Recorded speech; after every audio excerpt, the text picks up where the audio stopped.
તો બીજી બાજુ આપણે વાત કરીએ જૂનાગઢની, તો જૂનાગઢમાં સાયબર ક્રાઇમમાં એક ડિજિટલ અરેસ્ટનો ગુનો નોંધાયો છે, જેની સામે સાયબર ક્રાઇમ પોલીસે તપાસ કરી રહી છે. આ અંગે સાયબર ક્રાઇમ પોલીસ અધિકારી સી નાયકે જણાવ્યું હતું કે મનન શશિકાંત મહેતા નામના યુવક સાથે છેતરપિંડી કરવામાં આવી છે.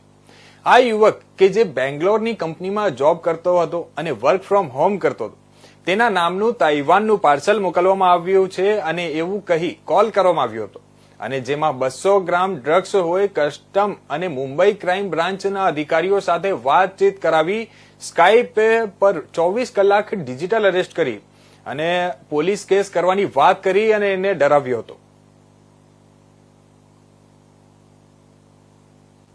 અહીંયા સાયબર ક્રાઇમ જુનાગઢ રેન્જના અંદર એક ગુનો દાખલ કરવામાં આવ્યો છે.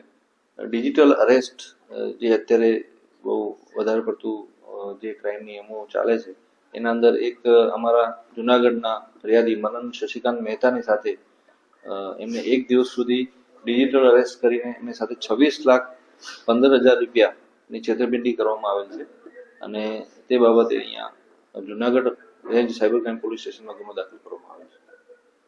કઈ રીતે આખી કાર્યવાહી?